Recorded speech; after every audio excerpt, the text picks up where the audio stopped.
श्री शिवाय नमस्तु भयम। दोस्तों, जैसा कि आप सभी लोग जानते हैं कि 20 जनवरी 2026 यानी मंगलवार को पड़ रही है माघ मास की शुक्ल पक्ष द्वितीया तिथि। और दोस्तों, यह वह तिथि है जो माघ मास में पड़ने वाली सबसे बड़ी तिथि है, क्योंकि यह मंगलवार के दिन पड़ रही है और इसका बहुत ही बड़ा और विशेष महत्व होता है। पूज्य गुरुजी ने कहा है कि अगर कभी भी मौका लग जाए और माघ महीने की द्वितीया तिथि मंगलवार को पड़ जाए तो आप लोगों को एक छुटकी काला तिल वाला उपाय तो अवश्य ही करना चाहिए। इन दोनों का संयोग बहुत ही कम आता है। इसी के साथ में गुरुजी ने अपनी शिव पुराण कथा में बताया है कि इस दिन आपको एक छुटकी काला तिल वाला उपाय तो आपको अवश्य ही करना चाहिए, क्योंकि ऐसा दिन पूरे साल में सिर्फ एक ही बार आता है। और दोस्तों, आप सभी लोग जानते हो कि मंगलवार द्वितीया तिथि का अगर सबसे बड़ा कोई उपाय है तो वह एक छुटकी काला तिल वाला उपाय है। तो दोस्तों, मंगलवार द्वितीया तिथि के दिन आप लोगों को इस एक छुटकी काला तिल वाला उपाय को जरूर करना है। बहुत सारे लोग होंगे जिन लोगों ने इस उपाय को ना किया हो, मतलब पूरा साल निकल गया, उन्होंने किसी भी दिन इस छुटकी काला तिल वाला उपाय को ना किया हो। पर दोस्तों, आपके पास एक आखिरी मौका बचा हुआ है, जो कि 20 जनवरी मंगलवार द्वितीया तिथि के दिन है। इस दिन आप लोगों को इस वाले उपाय को जरूर कर लेना है। भले ही आपने पूरे महीने भर इस उपाय को ना किया हो, पर अगर आपने इस महीने के मंगलवार द्वितीया तिथि के दिन अगर इस वाले उपाय को कर लिया तो आपको इस उपाय को करने का वो फल मिलेगा जिसकी आपने कभी कल्पना भी नहीं करी होगी। इसीलिए आप लोग इस वाले उपाय को एक बार जरूर कर लेना है, ताकि आप लोगों के हाथ से ये मौका ना जा सके और आपको इस उपाय को करने का फल मिल सके। दोस्तों, ये उपाय पंडित जी ने अपनी अभी की ही श्री शिव महापुराण की कथा में बताया है। उपाय को आज हम आपको बहुत अच्छे से समझाने वाले हैं। इस वीडियो को देखने के बाद इस उपाय को समझने के लिए आपको कोई और वीडियो को देखने की जरूरत नहीं पड़ेगी।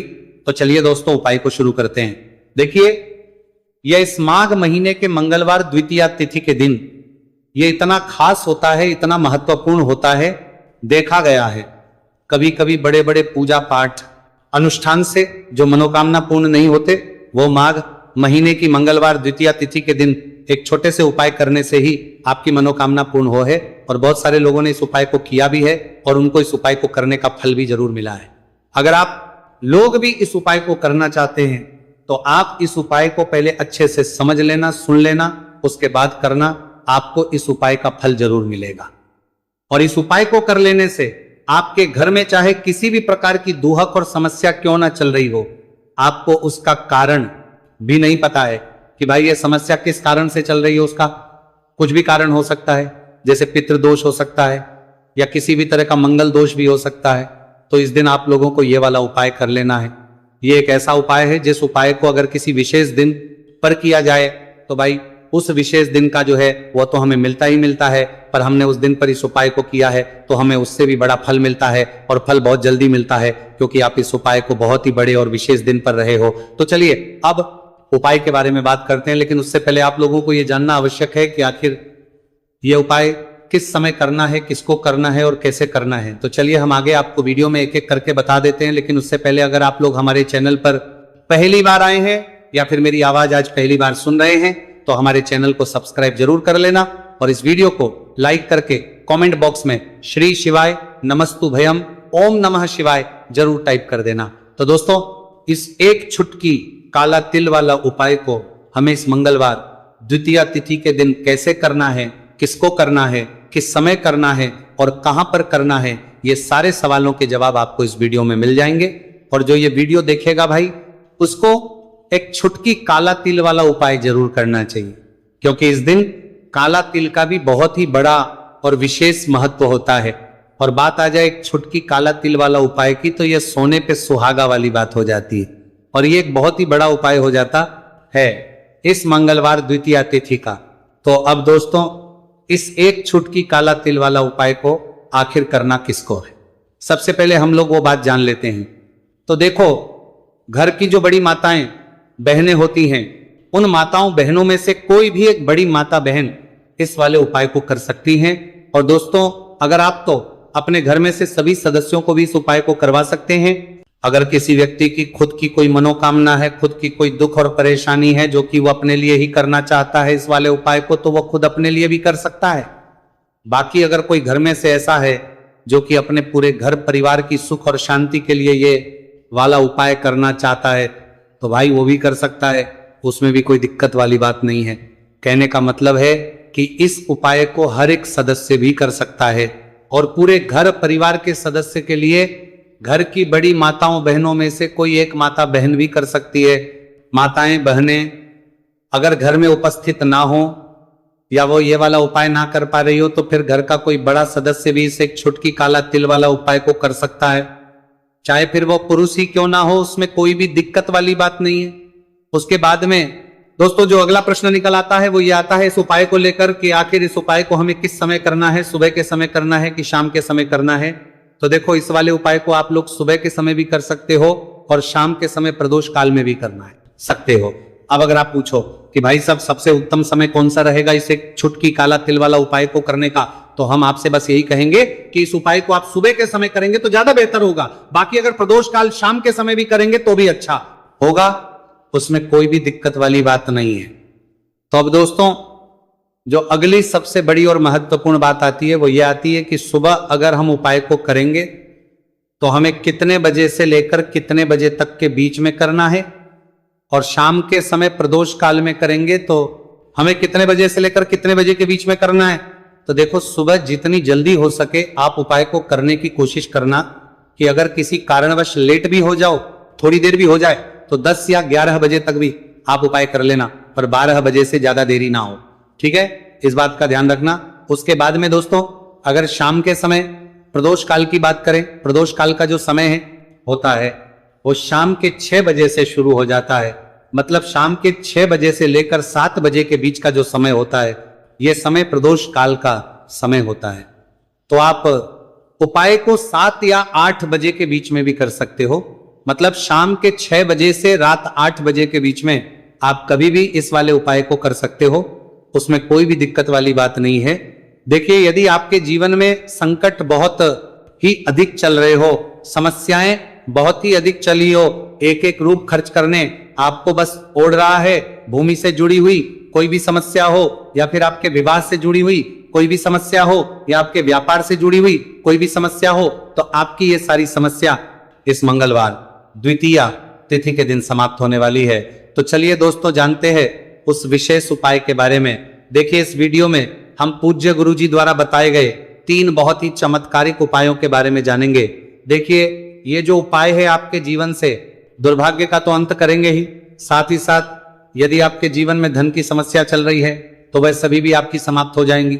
देखिए गुरुजी ने बताया है कि जब भी मंगलवार द्वितीया तिथि का दिन पड़े तो हमें कर्ज मुक्ति के लिए कुछ उपाय करने चाहिए, इसी के साथ हमें धन प्राप्ति, भूमि से जुड़े कार्यों और विवाह के लिए भी उपाय करने चाहिए। तो चलिए दोस्तों जानते हैं गुरुजी द्वारा बताए गए सबसे पहले उपाय के बारे में। देखिए यह उपाय विशेषकर उन लोगों को करना है जिनकी भूमि से जुड़ी कोई भी समस्या चल रही हो, यानी कि उनकी भी जमीन से जुड़ी हुई समस्या चल रही है, यानी कि जो लोग मकान खरीदना चाहते हैं या फिर उनका खेत से जुड़ा कोई भी केस चल रहा है या फिर जिनके भी विवाह में विलंब हो रहा है या फिर जिन भी लोगों के जीवन में कर्ज बहुत ही अधिक बढ़ने लगा है, कर्ज जो है वह चुका नहीं पा रहे हैं, तो गुरुजी ने कहा है कि ऐसे लोगों को यह उपाय करना चाहिए। देखिए इस उपाय के लिए आपको थोड़े से काले तिल ले लेने हैं। देख आपको मात्र 1 चुटकी काले तिल ले लेने हैं, इसी के साथ में आपको थोड़ा सा शहद ले लेना है, फिर सबसे अंत में आपको 1 लोटा शुद्ध जल ले लेना है। तांबे के पात्र के अंदर आपको अपने घर से शुद्ध जल ले लेना है और इन सभी सामग्रियों को आपको लेकर के पहुंच जाना है भगवान शिव के मंदिर में। देखिए पूज्य गुरुजी ने बताया है कि इस उपाय को आप सुबह से लेकर के शाम तक किसी भी समय में कर सकते हैं। देखिए मंदिर पहुंचने के आप जो काले तिल लेकर के गए थे उनमें आपको थोड़ा सा शहद लगा लेना है।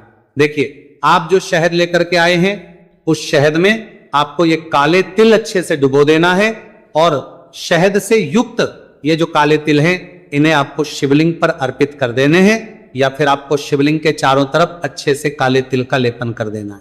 पूज्य गुरुजी ने बताया है कि लेपन करते समय यदि आपके जीवन में कर्ज से जुड़ी समस्याएं चल रही हैं, लेपन करते समय आपको आर्यन मुक्तेश्वर महादेव का स्मरण करना है, या फिर आपके जीवन में विवाह से संबंधित या फिर जमीन से संबंधित कोई भी समस्या चल रही है तो फिर आपको मंगलेश्वर महादेव का स्मरण करना है। इसके बाद जो आप जल लेकर के आए हैं उसे आपको धीरे धीरे शिवलिंग पर अर्पित कर देना है तथा आपको लगातार शिव महापुराण के मूल मंत्र श्री शिवाय नमस्तु भयम, इस मंत्र का जाप करते रहना है।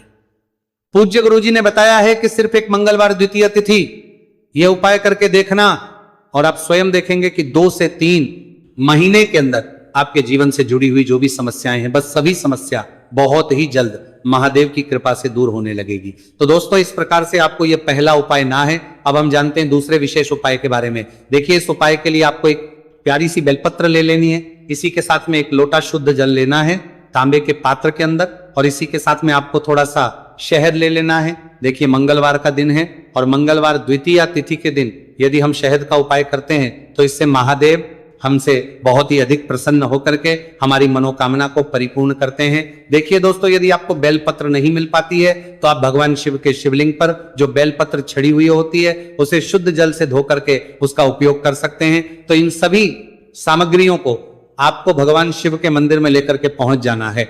गुरुजी ने कहा है कि इस उपाय को भी आप सुबह से लेकर के शाम तक किसी भी समय में कर सकते हैं।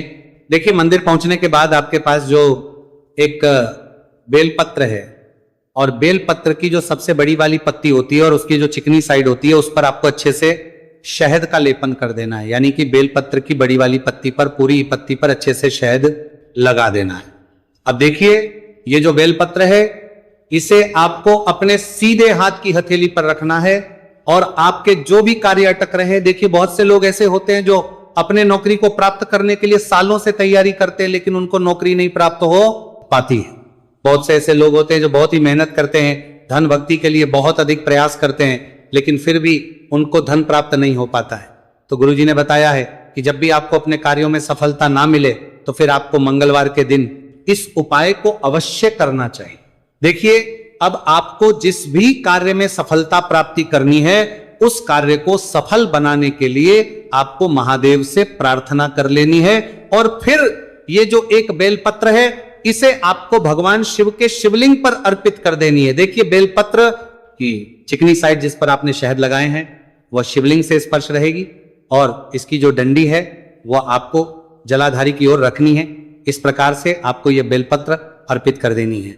अब देखिए, आप जो एक लोटा जल लेकर के आए हैं उसे आपको भगवान शिव के शिवलिंग पर धीरे धीरे अर्पित कर देना है। श्री शिवाय नमस्तु भयम, इस मंत्र का जाप करते हुए देखिए, जैसे ही यह जल शिवलिंग से होकर के जलाधारी की ओर बह करके आएगा तो इसे आपको थोड़ा सा अपने सीधे हाथ की हथेली में झेल लेना है। इस जल को आपको अपनी दोनों आंखों पर लगा लेना है और इस जल का थोड़ा सा छिड़काव आपको अपने शरीर पर कर लेना है। पूज्य गुरुजी ने बताया है कि जब भी हम मंगलवार के दिन शहद वाली बेलपत्र शिवलिंग पर अर्पित करते हैं तो इससे हमें महादेव हर कार्य में सफलता प्राप्त करवाते हैं। यदि हमें अपनी मेहनत करने के बावजूद भी पर्याप्त मात्रा में सफलता नहीं मिल पा रही है तो गुरुजी ने कहा है कि आपको मंगलवार द्वितीया तिथि के दिन यह चमत्कारिक उपाय अवश्य ही कर लेना है। अब दोस्तों, हम जान लेते हैं गुरुजी द्वारा बताए गए तीसरे विशेष उपाय के बारे में। देखिए, इस उपाय के लिए भी आपको मात्र एक लोटा शुद्ध जल ले लेना है तांबे के पात्र के अंदर। फिर इसी के साथ में आपको एक प्यारी सी बेलपत्र ले लेनी है। बेलपत्र आपको ध्यान की गई थी रखना है कि कैसे भी कटी हुई खंडित नहीं होनी चाहिए। अब देखिए, मात्र 2 सामग्री लेकर के आपको भगवान शिव के मंदिर में पहुंच जाना है। पूज्य गुरुजी ने बताया है कि यह उपाय विशेषकर उन लोगों को करना है जिनकी कोई भी विशेष मनोकामनाएं जो कई दिनों से परिपूर्ण नहीं हो पा रही, चाहे वह विवाह से संबंधित हो, नौकरी से संबंधित हो, व्यापार से संबंधित हो, चाहे किसी भी प्रकार की मनोकामना है जो परिपूर्ण नहीं हो पा रही है, तो उसके लिए आपको यह उपाय करना है। देखिए, इस उपाय को भी आप सुबह से कि शाम तक किसी भी समय में कर सकते हैं। देखिए, मंदिर पहुंचने के बाद सबसे पहले तो आप बेलपत्र लेकर के आए हैं, उसे आपको अपने सीधे हाथ की हथेली पर रखना है और आपको महादेव से प्रार्थना करनी है कि हे मेरे महादेव, मेरी ये जो मनोकामनाएं बहुत दिनों से अधूरी है, मैंने कई प्रकार के उपाय कर लिए हैं, कई प्रकार के व्रत कर लिए हैं, लेकिन अभी तक मेरी मनोकामना परिपूर्ण नहीं हो पाई है। तो उस मनोकामना को परिपूर्ण करने के लिए प्रार्थना करनी है और ये एक बेलपत्र आपको शिवलिंग पर अर्पित कर देनी है।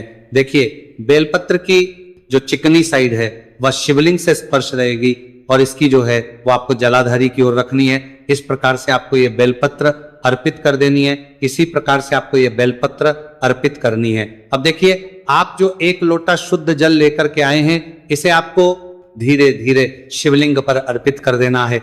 इस मंत्र का जाप करते हुए